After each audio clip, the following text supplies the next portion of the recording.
পরীর জাদুর ঘাসের বিয়ের শাড়ি। অনেকদিন আগের কথা।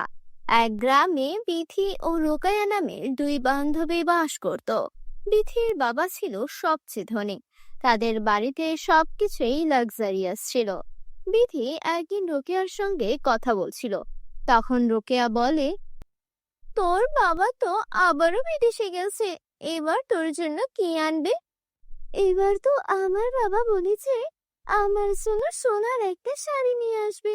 আমার তো বিয়ে ঠিক হয়ে গেছে, তার জন্য বাবার ইচ্ছা আমি যেন সোনার শাড়ি পরি বিয়ে করে। তোরও তো বিয়ে ঠিক হয়ে গেছে, তোর বিয়েতে তুই কিসের শাড়ি পরবি? জানি না রে, আমার বাবা আমার জন্য যা ব্যবস্থা করবে আমি তাই পরবো। আমার এসব নিয়ে কোনো চিন্তা নেই। হ্যাঁ, তোর বাবা মা তো অনেক গরিব, তারা সামান্য কাজ করে।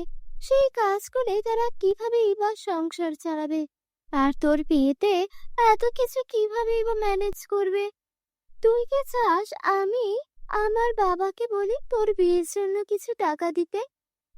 না না, তুই আমার বান্ধবী, তুই বলেছিস এতেই আমি খুশি। আমার জন্য তোকে কিছুই করতে হবে না।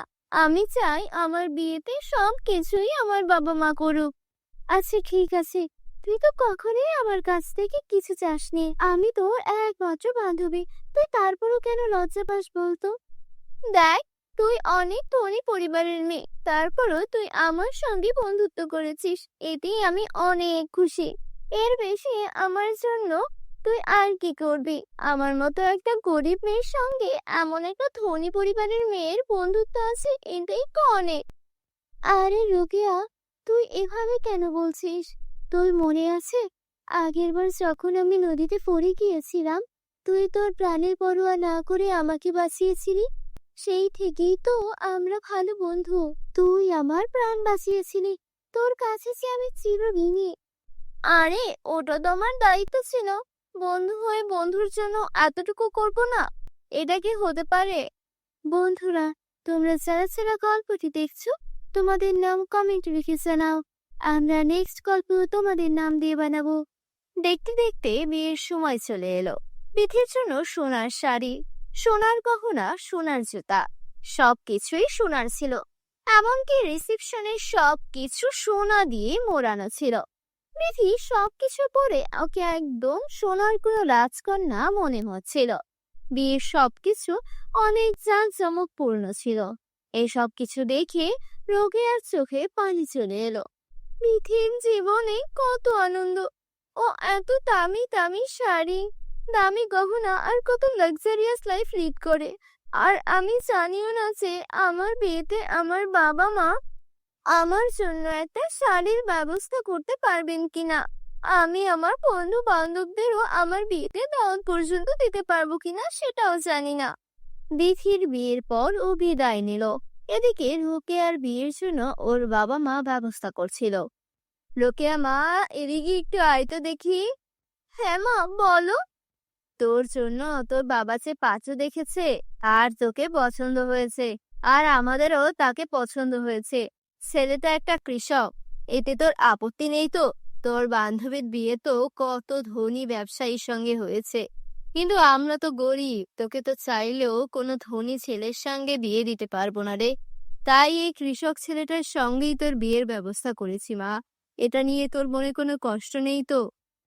আমার বাবা একজন কৃষক, আমার মা সামান্য গৃহিণী, আমার বিয়ে কি আর ধনী পরিবারে হবে? এইসব নিয়ে আমার কোনো রাগ নেই মা।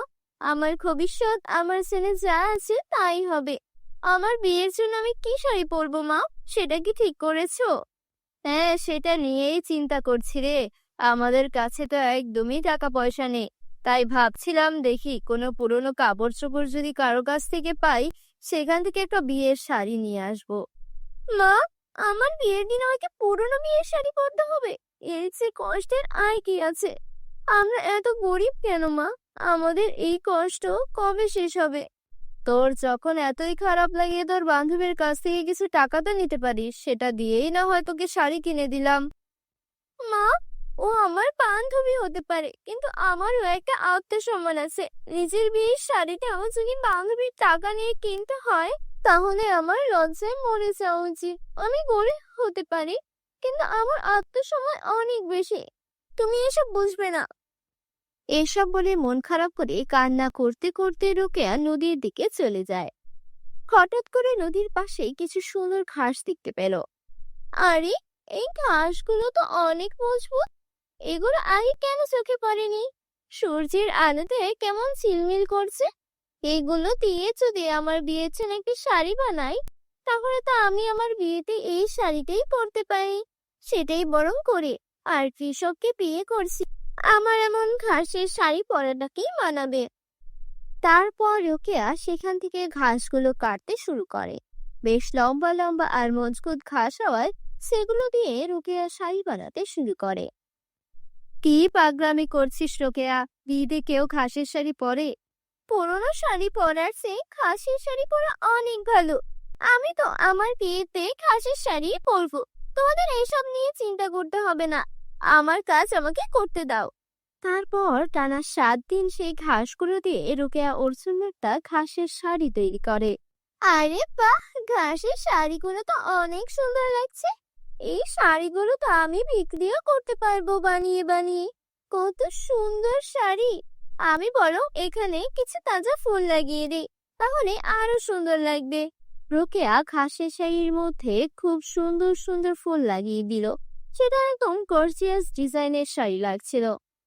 রোকেয়ার বিয়েতে ওর কিছু বন্ধু বান্ধবকে দাওয়াত দিয়েছিল, আর সবকিছুই সাধারণ ছিল।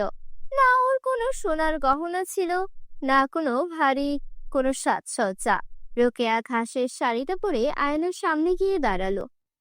আমাকে দেখতে খুব একটা ভালো লাগছে না। ভাবছি বিধি বিয়ের দিন সোনার শাড়ি পরেছিল, কিন্তু আমি না হয় ঘাসের শাড়ি পরলাম। এতে আর এমন কি? বিধি আমাকে দেখলে নিশ্চয়ই বলবে আমাকে অনেক সুন্দর লাগছে। ইস, আমিও যদি আজকে সোনার গহনা পরতে পারতাম, গলা ভর্তি কান ভর্তি, তাহলে আমাকেও হয়তো অনেক সুন্দর লাগতো। ঘাসের শাড়ির সঙ্গে সোনার গয়না, আমিও কি এসব ভুলভাল বলি? এতটুকু বলতে ওর গা ভর্তি সোনার গয়না চলে এলো। আরে, এসব কি হচ্ছে? আমি স্বপ্ন দেখছি নাকি? আমার গা ভর্তি সোনার গয়না কি করে এলো? তখনই সে ঘাসের শাড়ি থেকে আওয়াজ আসতে শুরু করলো। আমরা হলাম জাদুর ঘাস। তুমি আমাদেরকে দেখতে পেয়েছো কারণ তুমি ভালো মনের মেয়ে। আর তাই তুমি যখন এই ঘাসগুলো দিয়ে শাড়ি বানিয়েছো, এটা জাদুর ঘাসের শাড়ি হয়ে গেছে। তোমার যা যা ইচ্ছা আমাদেরকে বলো, সব কিছু হাজির হয়ে যাবে। পরিরাজ্যের জাদুর ঘাস আমরা। পরি যখন পৃথিবী দিয়ে উড়ে যাচ্ছিলেন, তখন তার ব্যাগ থেকে বীজ পড়ে আমাদের জন্ম হয়েছে। কি বলছো? আমি জাদুর ঘাসের শাড়ি বানিয়ে ফেলেছি? তাহলে আমি চাই আমাকে এখনই 10 লক্ষ টাকা দাও, যাতে আমি আমার বাবা মাকে ধনী করে দিতে পারি। এখনই দিচ্ছি। তখনই সেখানে 10 লক্ষ টাকা চলে আসে। রোকেয়া সেই টাকাগুলো নিয়ে প্রথমে বিয়েতে সব জাঁকজমকপূর্ণ অনুষ্ঠান করে। তারপর ওর বান্ধবীদেরকে খুব ভালো করে ট্রিট দেয়। আর তারপর চাদর ঘাসের শাড়ি থেকে টাকা চেয়ে নেয়, যেটা দিয়ে ওর স্বামীকে একটা ব্যবসা দাঁড় করিয়ে দেয়। রোকেয়া, তোমার কাছে তো অনেক টাকা আছে। তুমি চাইলে তো আমাকে ডিভোর্স দিয়ে একটা ধনী পরিবারের ছেলেকে বিয়ে করতেই পারতে। তুমি কেন আমাকে ব্যবসা করাচ্ছ? আমি যখন গরিব ছিলাম তখন তুমি আমাকে বিয়ে করতে রাজি হয়েছো। এখন আমি ধনী হয়েছি, আমার কাছে টাকা আছে, তাই বলে কি আমি তোমাকে ভুলে যাব? এখন আমরা একসঙ্গে ধনী হব আর সুখে জীবন যাপন করব। এভাবেই চাদর ঘাসের শাড়ির কারণে রোকেয়া সুখে শান্তিতে ওর স্বামীকে নিয়ে পরিবারকে নিয়ে আনন্দে জীবন কাটাতে থাকে। আমাদের চ্যানেলে নতুন হলে চ্যানেলকে সাবস্ক্রাইব করতে ভুলো না যেন।